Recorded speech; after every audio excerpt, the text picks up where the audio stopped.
You're just not ready. And I know it sucks to hear, but I had to admit this to myself as well. We all have hopes and dreams and goals that we want to achieve.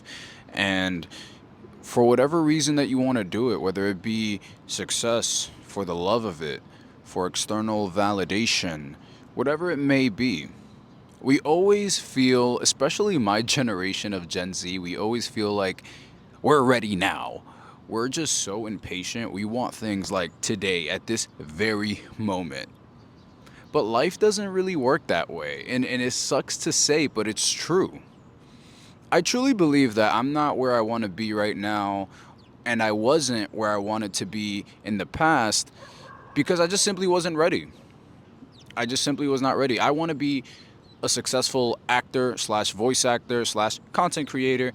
And, I'm working every day to make that dream a reality. With acting, I've been acting since I was a child, and I've always been a theater stage actor, moved on to on camera, and as the pandemic hit, I started doing voice acting. And I've always loved acting and voice acting. When I was a child, I remember the first dub that I heard was of Dragon Ball Z in the Dominican Republic. It was the Spanish dub of Goku and Vegeta fighting on Earth for the first time. And I was like, wow. But I never really thought of voice acting like that was going to be in my future. I didn't really know. I loved acting, but I never thought voice acting would be in there. And I fell in love with it. I've done so much. I've invested so much time, energy, and money into this dream and passion and industry. And I continue to do so. I started really taking voice acting seriously in 2021. We're in 2024 now, and I'm represented by multiple agents. I've been in multiple commercials and animations and video games in a short amount of time, and I'm so grateful. You know, I had this audition for this popular show come into my inbox last year, around December. I'm not gonna say exactly what it was, but I was so excited. Like, I was at work and I just had this urge to just go home. Like, I needed to go home. I needed to record these auditions. It was imperative that, hey, I need to do this right now. That's how excited I was. And that's why I love this industry. I want that feeling every day. That high, that, oh my God, I want to be creative. I want to act. I want to bring this character to life. When I did the audition, I quickly found out that, I don't really audition for many of these kinds of things. This was an animated project to this scale. I don't really audition for animation projects of this scale to be placed on streaming platforms all over the world. And at the time, last year, I thought I was ready, but I wasn't. There were so many things that I didn't have, so many instincts that I was missing. It wasn't until I took that director's class this year in April. I took his class for 6 weeks, and I learned what he liked. I learned how to properly do an animation audition, what casting directors look for, and I was like, wow, I really wasn't ready at the time, but now I am. I think it's a blessing in disguise. When a director doesn't cast you.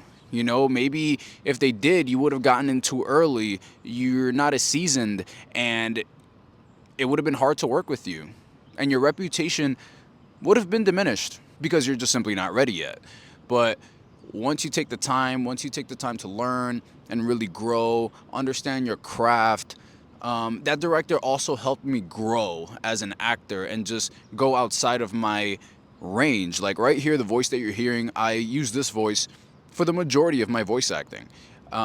So he made me really venture out and really get good in all aspects of different characters. And I'm super grateful. When I got with my agent in 2023, it was January. I got signed by CESD Talent Agency for their first contract, which was 18 months.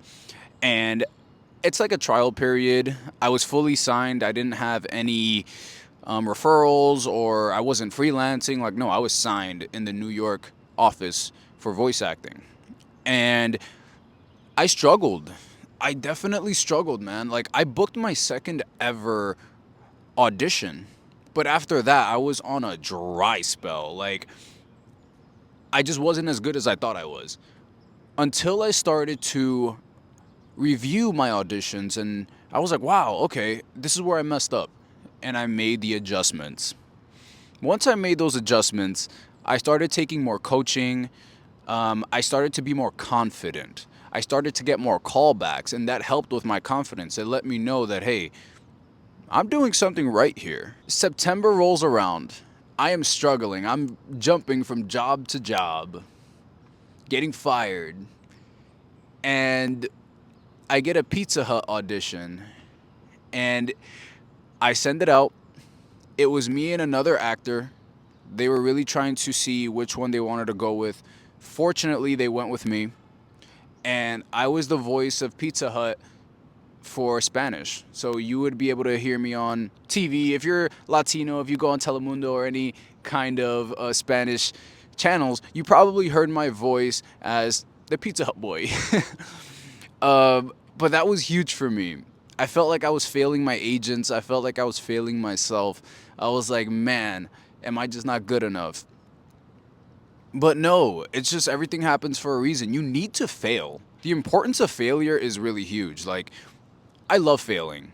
I remember my theater teacher in high school, he used to say, keep failing. And when you hear that, you're kind of like, why? I want to succeed. Why would I want to keep failing? Well, because you don't learn much from the success, you learn more from the failures. And it was so huge for me to hear that. I still remember that quote to this day. And the next year, 2024, where we're at right now, I booked so much more than I did last year. I got more confident. I stopped being so hard on myself and judging myself. I started being more ballsy in my auditions. And, everything just happens for a reason. Like, you need to fail. I really believe you're not where you want to be in life right now because you simply have not failed enough. You haven't been through the ringer. You haven't learned. Not only that, but you need to grow as an individual first as well. You can have all the talent and skill in the world, but if God feels like, hey, personally, you're not ready as of yet to handle this industry and what it comes with and what the potential dangers of this industry can have. So I really believe that as well. Like, God is going to work on you personally. He's going to make you work on yourself personally. And once you grow, once you learn, once you keep failing and educating yourself, that's when more doors will open for you. My dream is to still work in animation and video games full time. And, I'm working towards that. And you know what? I'm going to keep failing and learning and getting better because one day, if the universe permits it, I'll be where I want to be. Failure is such a funny thing because you feel like it's such a shot to your self-esteem. You have this ego. I feel like a lot of actors have this ego, but not only that, anybody that wants to accomplish anything, I feel has a semblance of ego. It's a belief in yourself, and that's why a lot of people are scared of coaching. A lot of people are scared to get criticized and, take constructive criticism because they think that they're perfect. You're not perfect.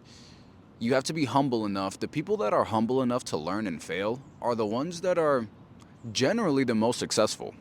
And it sucks to hear the words, you are not ready.